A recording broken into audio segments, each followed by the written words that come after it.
Allez-y, allez-y. Bonjour. Café, c'est moi. Ça va, ça tient.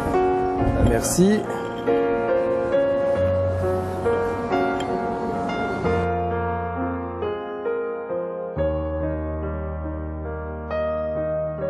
Ah, ça, c'est un masque.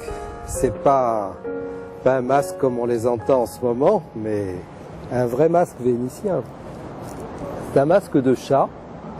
Et en fait, au départ, je l'ai eu à Venise.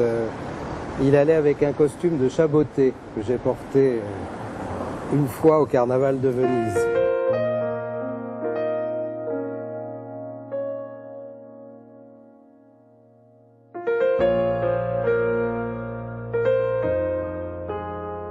En fait, j'ai deux chats.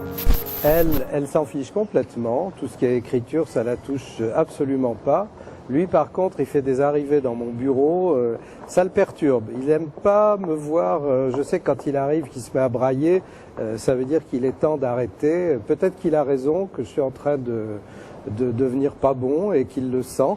Alors, une petite pause et ça repart. Est-ce le fait de vivre au ras de l'eau, à la limite des deux éléments, qui fait qu'à Venise, l'observation et la contemplation du ciel prennent ici une importance presque obsessionnelle?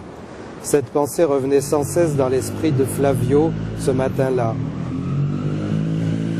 Depuis 35 ans, j'ai été quand même énormément à Venise et je dois dire que j'aime par-dessus tout aller me promener à la nuit tombée un peu partout, surtout dans les endroits les plus secrets de la ville.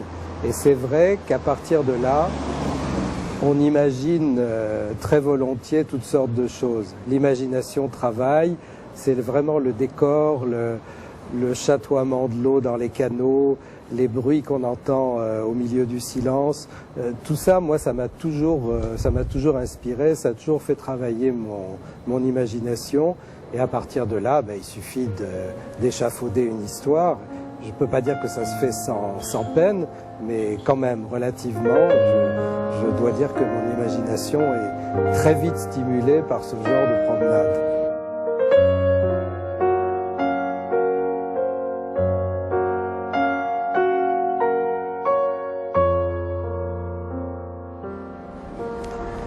Un éclair de colère passa dans ses yeux sombres. Elle avait soudain trouvé ce qui provoquait son ire, cette Madame d'Urfé. Tout cela était de sa faute. Cette intrigante, avec ses airs dolents de Sainte-Nitouche, semblait vouloir mettre Venise à ses pieds.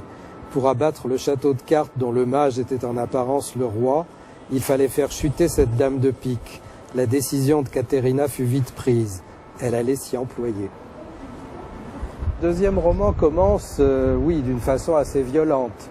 Je ne vais pas expliquer pourquoi, mais il y a une découverte particulièrement macabre dans un palais et l'histoire démarre sur les chapeaux de roue.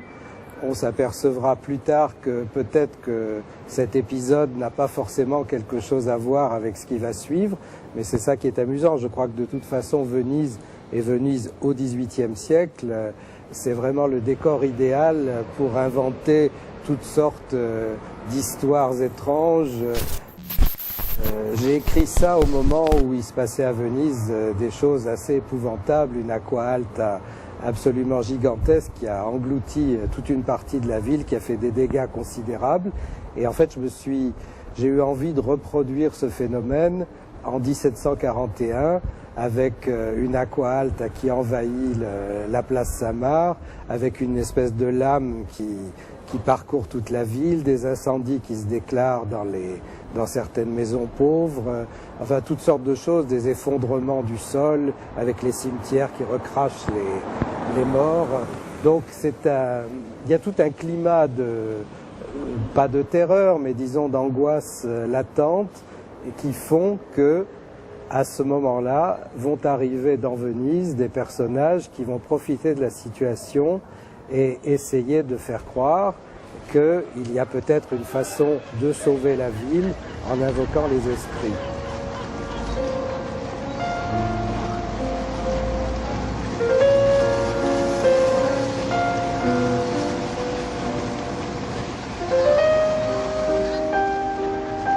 Je crois que quand on s'amuse à écrire une histoire où on mêle des personnages fictifs et des personnages qui ont existé réellement, je vois dans mon cas, je me suis quand même beaucoup attaché à ces personnages que j'ai créés. Donc je me suis dit que c'était dommage de ne pas leur donner une vie un peu plus longue et de ne pas les relancer dans une autre aventure. Mais c'est vrai que c'est à la fois peut-être une facilité, mais pas forcément, parce qu'on doit quand même les représenter. Il faut penser qu'il y a des gens qui n'auront pas lu le premier livre.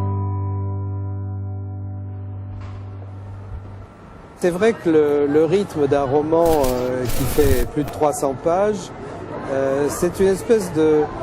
Bon, je fais du sport par ailleurs, j'aime beaucoup nager, et c'est vrai que quand on dépasse un certain nombre de longueurs dans une piscine, on a une autre respiration, et je pense qu'avec le roman et le roman historique, c'est un peu le même phénomène. Quand on a dépassé un certain cap, on se sent, on arrive dans un rythme de croisière, on rentre vraiment dans ses décors, dans ses personnages. J'en perds le souffle même, vous voyez, je me contredis. Mais c'est vrai que je sais que ça me fait énormément de bien de me transporter dans la Venise du XVIIIe siècle.